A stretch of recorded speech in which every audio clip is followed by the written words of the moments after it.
Tremaine Edmunds is about to become a very, very, very big money player, and it really should and might happen in Pittsburgh. Good morning to you. Good Tuesday morning. I'm Dejan Kovacevic of DK Pittsburgh Sports. This is Daily Shot of Steelers. It comes your way bright and early every weekday if you're into hockey and or baseball. I also offer daily shots of Penguins and Pirates that I additionally hope you'll check out.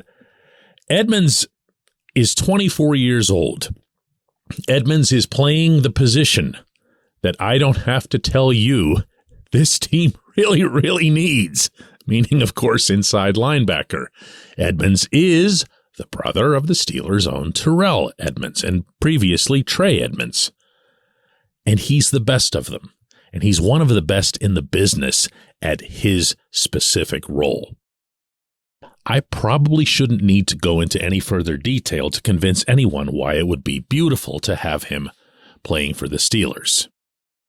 And anyone who listens to this show or reads my writing on any kind of regular basis can attest that I don't do this sort of thing very often. I'm not really into hypotheticals. I don't like talking about this guy or that guy could be here or might be here or should be here or whatever. But this one, I'm sorry. This is just way too obvious. This is way too much of a no-brainer. And oh, by the way, it's way too possible. Look at it this way. Start from the Buffalo perspective. The Bills just had another wonderful regular season, bombed out in the playoffs. The Bills are right up against the cap. The Bills have a quarterback, Josh Allen, who just made $16 million, and his cap hit is set to go next year toward, sit down for this, $40 million. Now, you can do restructuring and whatever else here, but you can't get that clever and that crafty. It's going to be a massive hit, which is why on another episode earlier this week, I referenced the need for teams in the NFL to go hard, go for broke even, before the quarterback starts making that kind of massive money. Think of the Cowboys next year having to pay Dak Prescott $40 million. Really, really tough decisions. Franchise-altering decisions. And of course it makes it tougher. We saw that with the Steelers and Ben Roethlisberger. Ben earned the paychecks that he was getting. Not a knock on Ben. And Ben did make, of course, some personal concessions in his final couple of years to make sure that the Steelers could go and sign this guy or that guy. But it's still an enormous, enormous chunk to be committing to a single player, even if it is the most important player on your roster. And the Bills are going to get hit with that reality. They know it. They know it. That's a big part of the reason why they, and for that matter, Tremaine Edmunds, took that loss to the Bengals so hard this past weekend in Orchard Park, New York. Here's some of what Tremaine had to say to Buffalo reporters afterward. My emotions, too high right now to worry about myself, to be honest. Obviously, I'm in that position, but, right now, I care so much about this team, care so much about this organization that, it's bigger than myself. It's bigger than, me worrying about what's going to happen. My main focus was on winning this football game and, being here with my brothers. Now, just for clarification there, when he says his brothers, he's referring to the Bills. At least I think he is. Look, I've had the conversation with Terrell. I know how much it meant to Terrell to have Trey around. Trey obviously wasn't in any kind of prominent role with the Steelers. Special teams guy, third string, fourth string running back.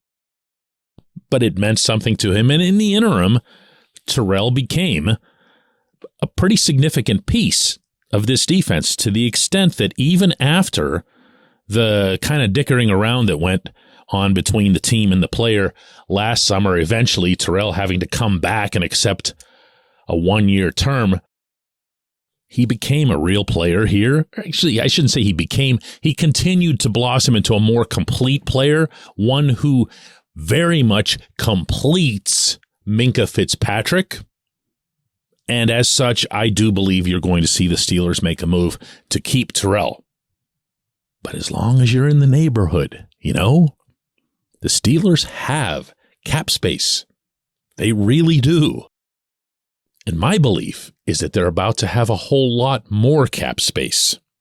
even if you look at nothing other than their backup quarterback positions and contracts. If Mitch Trubisky gets cut, his cap hit goes from $10 million to $2 million for the following year. That's $8 free million. That right there alone at least gets you close to the conversation of signing almost any free agent you want.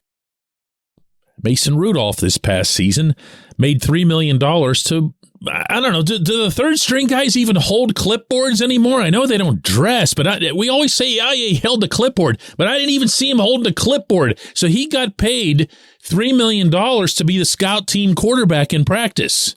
That's a pretty good gig if you can find it. The Steelers absolutely unequivocally will not be paying $3 million to their number 3 quarterback. I don't believe, speaking of brother combinations, that they're going to pay $3.5 million to Derek Watt if they keep him.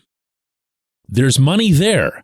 And if you're going to spend money, if you're Omar Khan, Mike Tomlin, the decision makers on this team, and you're going to spend money that'll make a difference, you're going at inside linebacker hard, arguably hardest.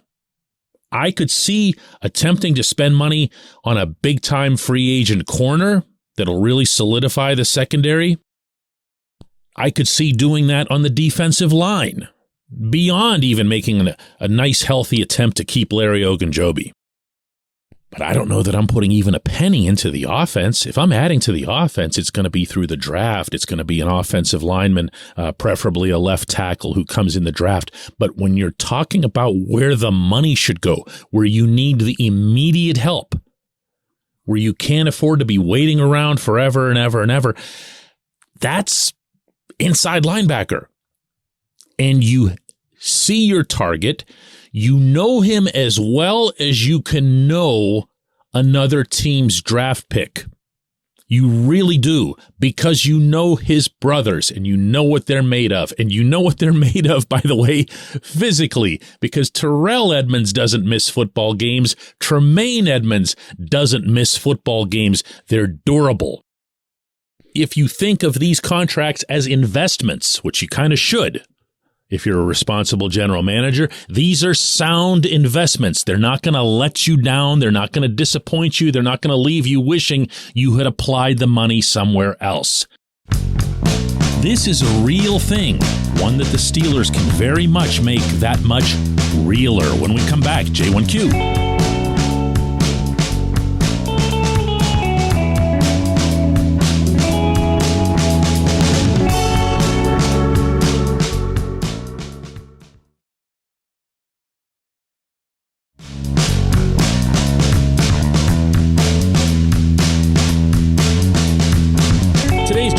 Comes from Board, who says, DK, do you think teams will ever stop overpaying franchise quarterbacks?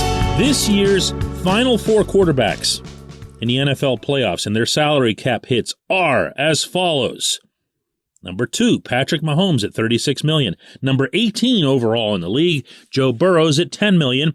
Number 53, Jalen Hurts at $1.6 million. And number 80, our man Brock Purdy at $724K. You've said on previous podcasts that the Steelers are entering a period where they can spend on other positions with Kenny on an entry-level contract. I think it speaks volumes that as great as Ben was, he only won his Super Bowls when he was on basically entry-level contracts. It's a real thing. It's a real thing, and it does make you wonder why teams will repeatedly fall into it. But let me throw this at you as well. If you have that guy. Now, let's just get specific here.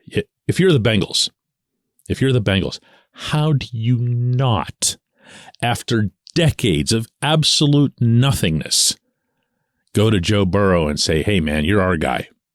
You're a Cincinnati legend already.